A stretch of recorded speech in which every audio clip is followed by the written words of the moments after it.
Hello, horror nights and family, and welcome back to my YouTube channel, your home for scary movie reviews and creepy theories I find on the internet. It must be Saturday, so that means we're talking about horror movies. So let's do it.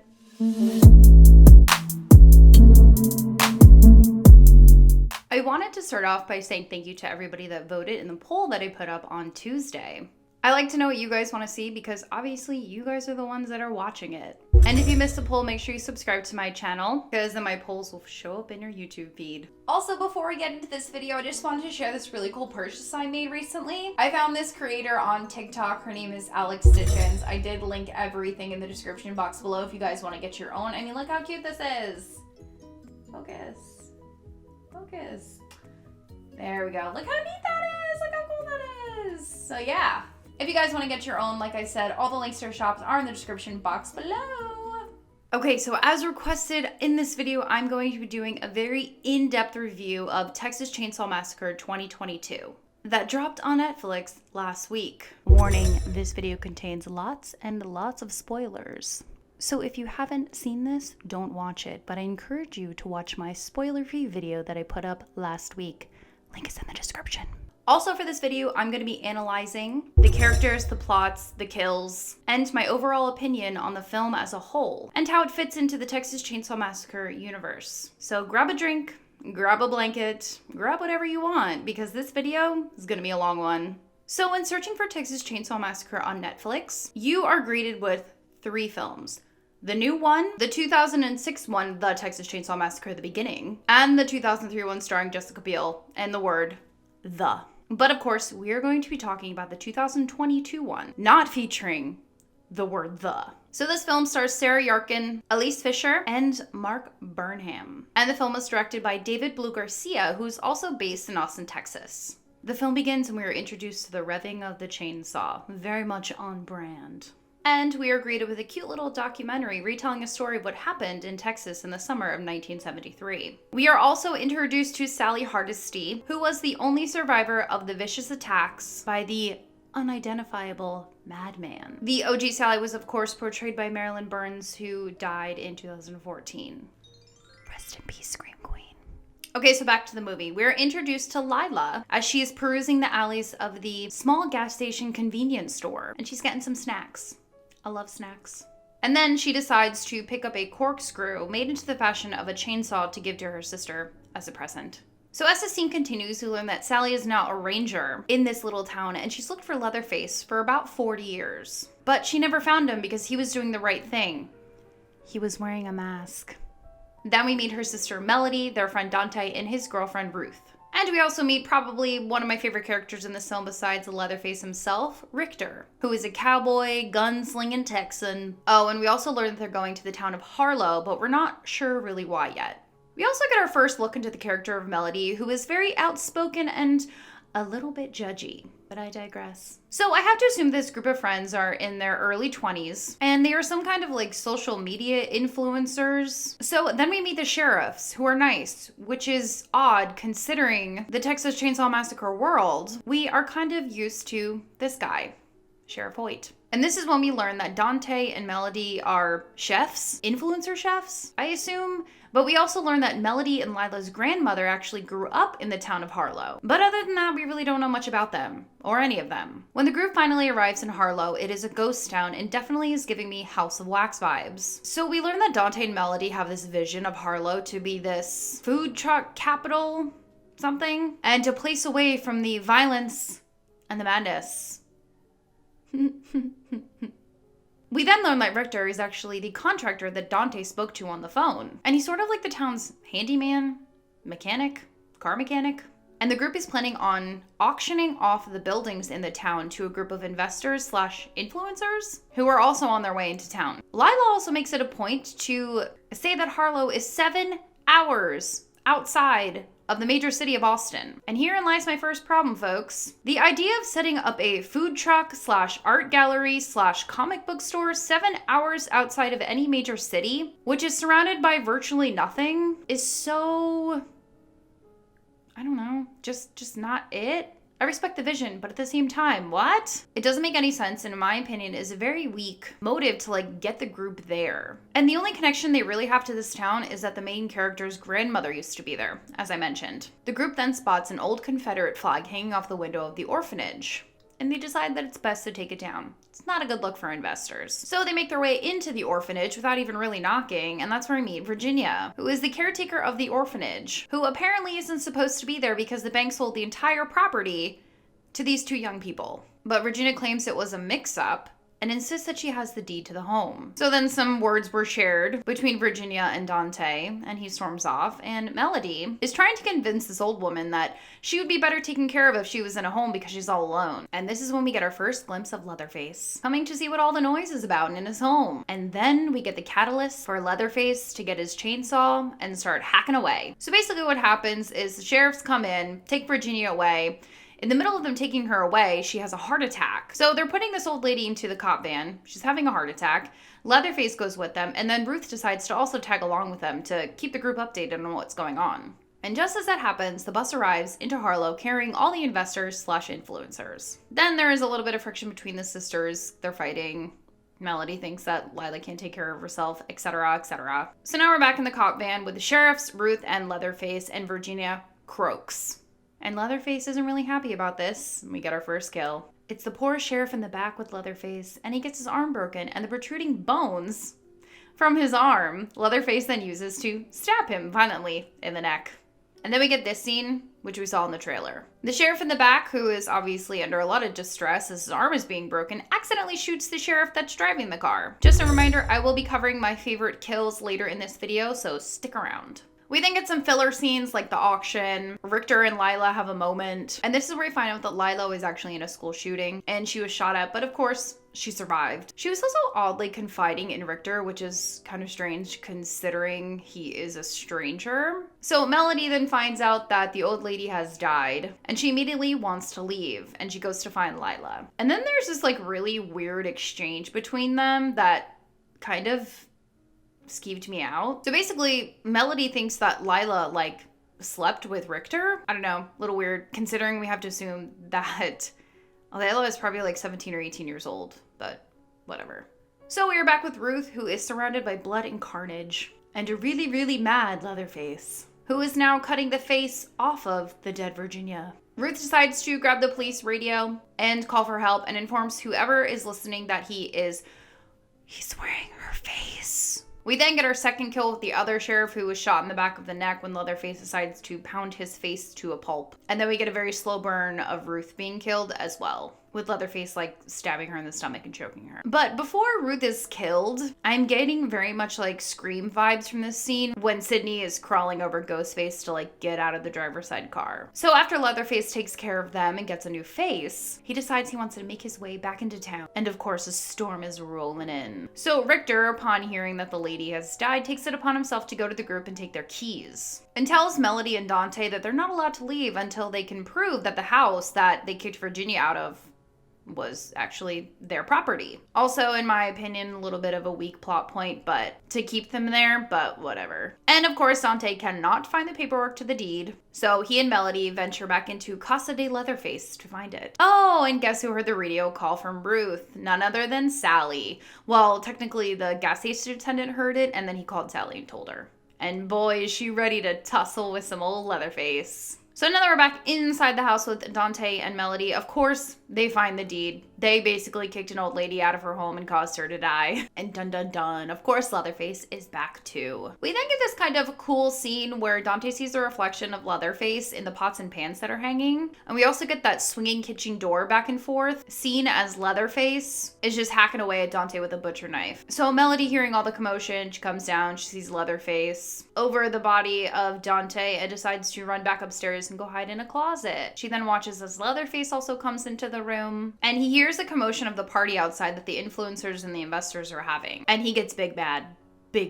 And he runs out of the room, and of course the storm is rolling on in, starts to rain, and everybody gets onto the bus. Melody is trying to warn her friends that Leatherface is somewhere around, Doesn't work. She hears Leatherface coming back, so she jumps under the bed. And she watches as we watch Leatherface take a hammer to the wall to pull out his trusty old chainsaw. Also, why is the chainsaw in the wall? And why is there no, like, rust on the chainsaw? Hasn't it been in there for like 50 years? But wait, Dante isn't dead yet. Also, now it's just like magically dark outside. In the last scene, it was like light outside. Whatever. Dante is now trying to make his way somewhere, but then he is greeted by Richter. And we see Dante's face and it's just cut the fluff up from the butcher knife. And then he dies. So Richter is now trying to figure out what's going on and makes his way back into the house, where Melody is still chilling under the bed. And yeah, well, I was pissed. The only character that I really liked was our next kill by a puncture to the neck from a piece of broken window glass. And of course, a hammer to the head, beat to a pulp. Richter dies, and as he does, he sees Melody under the bed, so he pulls the keys out and gives her back the keys. I will say that Melody did try to help Richter not get sliced and diced by Leatherface by, like, angling the mirror with her foot to show Richter that Leatherface was behind the door, but it didn't help. Justice for Richter.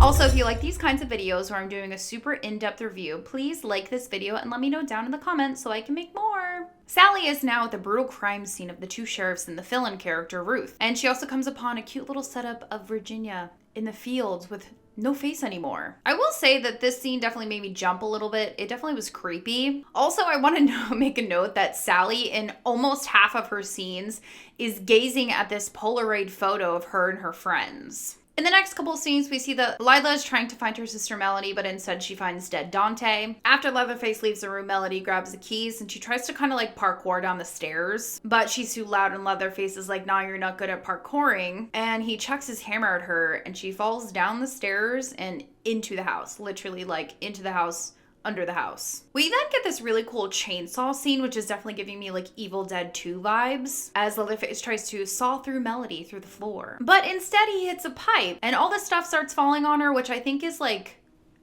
poop.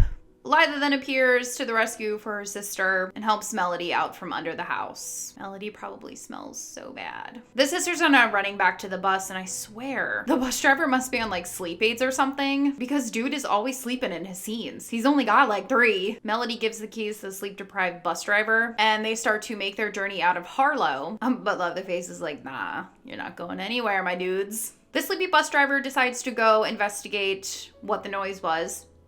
Don't do that. Because in the next second, we see his decapitated head fly right back onto the bus. And of course, mayhem erupts. Then we get that very nasty, gnarly, grisly, bloody, gory bus scene. Maybe a little bit overdone bus scene. Oh yeah, and the scene too. Honestly, I think Leatherface is just like the rest of us, all annoyed by social media influencers.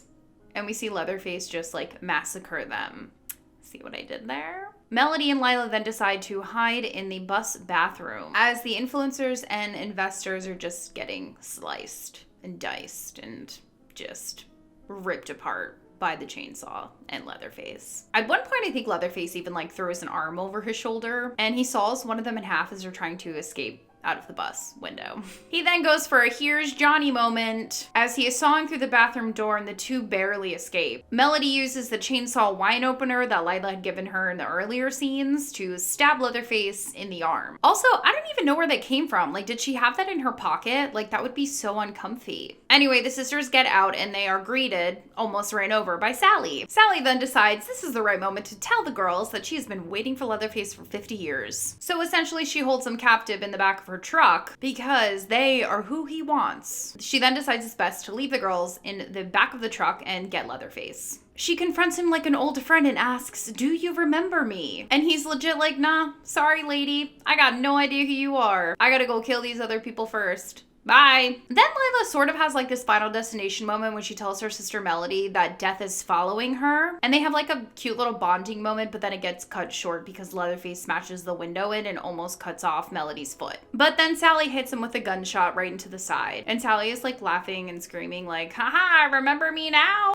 Sally, honey, I don't think that he remembers you, but you just shot him, so like he wants to kill you now. Then he like dashes down a dark alley, and then Sally throws her car keys to the girls and tells them they need to get out of here, and we hear a chainsaw revving somewhere. There's lots of keys exchanging hands in this movie. So then in the next scene, Leatherface is now like charging Sally with his chainsaw. And of course she's out of bullets. And I think at one point the bullet does hit Leatherface. And Leatherface seems just fine. Like, when did he become supernatural? So as he gets his grimy hands on Sally, he slices the chainsaw right through her stomach and lifts her up into the air. And he like revs the saw again. So it's like and then he just like throws her into a pile of garbage. Melody decides it's time to use the car as a weapon. Throwback to the Texas Chainsaw Massacre 03 with Jessica Biel, but she runs over the sheriff, not Leatherface. And Leatherface now is just like chucking his chainsaw at the girls. Oh, and also Sally is like somehow still alive. So the girls end up crashing the car into Richter's garage.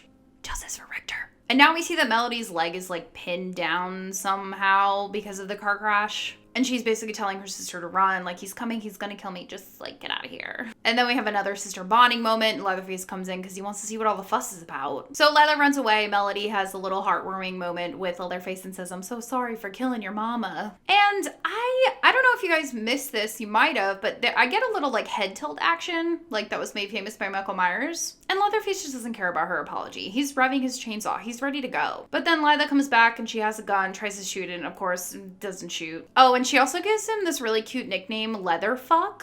So after she tries to shoot him in the face, she is now running away and Leatherface is running behind her. These two are just running around the streets of Harlow, and just as Leatherface catches up to her, Sally shoots him, saving Lila. Then we get these really morbid last words from Sally when she tells Lila not to run because he will always haunt you. Now, while she's saying this, she's also reloading the gun again for her to give to Lila. Leatherface, after getting shot again, runs into the old movie theater, and Lila runs after him with a loaded gun now. And guys, I'll be honest, the movie theater set is actually really neat. So as she is looking for Leatherface, we hear the chainsaw rev again. And he just comes out of nowhere and throws himself and her into this nasty pool of water that is collected in the broken floor. Let me know down in the comments if you like Lila calling him Leatherfuck.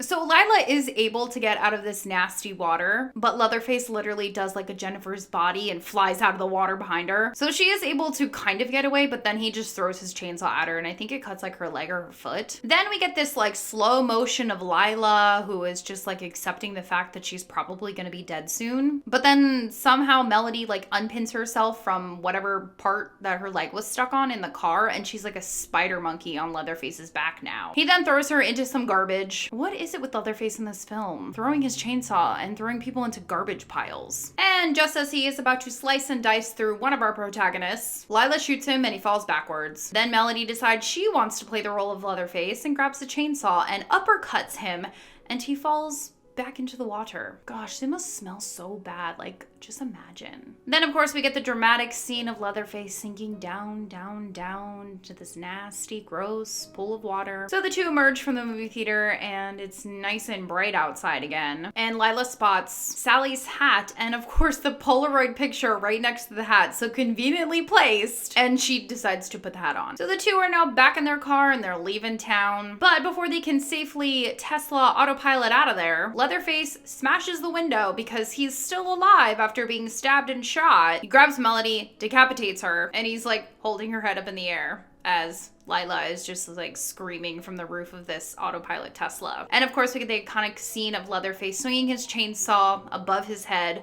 also while waving the sister's head around saying like, hee, I got your sister's head, bitch. Also, another thing, I didn't catch this in the first time that I watched the film. There is an after credits scene where Leatherface is walking back home, and I'm not sure if it's like his house or Sally's house. Whatever. Okay, so let's get into my opinion on the film as a whole, the characters, and my favorite kills. Also, if you're still here, thank you so much for the watch time. Okay, so my opinion, did I like it? I did, yeah. But it was kind of just like, okay, Leatherface, we're gonna put you in this setting and then put other people in this setting and you're gonna kill them. Okay, cool? Cool. The reasoning behind the group even being there is just so lazy. I would have been much happier if they followed like a traditional horror trope of like their smart car dying, like running out of electricity, and they just so happen to be like walking and come upon this ghost town of Harlow and then like coming face to face with Leatherface. The thing that made Leatherface so scary and the Texas Chainsaw Massacre film so scary, in my opinion, was the overall dynamic of the Sawyer family. They were all so scary in their own own way, and they played off the evil of each other, like the Firefly family did in House of Thousand Corpses. So why totally take that out? What I will say is I did enjoy the visuals of the film. The town itself, it was really cool, the different buildings, like the movie theater, town hall. I think I wish they had gone kind of like exploring into each of the buildings to see what they could find before the slaughtering started. And I have to assume that the town of Harlow is very small, and also the towns surrounding Harlow are also very small. So how did Sally not locate or figure out where Leatherface was? Like, the sheriffs knew who Virginia was, and they know that she wasn't living alone. You're telling me he just hibernated for 50 years and Sally never figured it out? And listen, I had zero expectations for this film. I just wanted to sit on my couch with my snacks and my cat, and I just wanted to watch a horror movie. It was fun and entertaining. Will it leave a solid mark on the Texas Chainsaw Massacre history? No, probably not. But like I said, it was just fun to watch the characters. Also, let me know what you guys thought of this film in the comments down below, because you guys know I love talking to ya. Okay, speaking of characters, I didn't really care for the majority of them. As I mentioned in my spoiler-free review of this film, I really did like Melody and Lila. I liked their sister bond. And of course I liked Richter. But the others, filler characters, whatever. I mean, in my opinion, Sally wasn't even that great. I mean, I see what they were trying to do, but I just didn't care. I just wanted to see them all get killed. Which brings me right into the kills. I will say the kills were pretty cool. I think my top kills were the first one and the last one. The first one with the sheriff and the arm bone getting stabbed in the neck, thought that was really cool. Leatherface used what he had, what he could do. And I really like the last kill too, where Melody gets decapitated. And yeah, of course, the bus scene was pretty cool too. There were some other scenes that I really liked in this film as well, like when Ruth was pretending to be dead when Leatherface came around to the side of the police van, Richter taking a hammer to the head, even though justice for Richter, Melody trapped in the crawl space and getting like poop all over her, and Leatherface just chucking the chainsaw all over Harlow. Also, what's your favorite kill? Let me know down in the comments below. Alright friends, that's gonna be it for me. And if you like these kinds of videos, I have an entire playlist dedicated to horror movie reviews in the description box below. Thank you so much for watching, especially if you made it to this far. And you can follow me on my social medias if you want to. And I'll see you guys soon.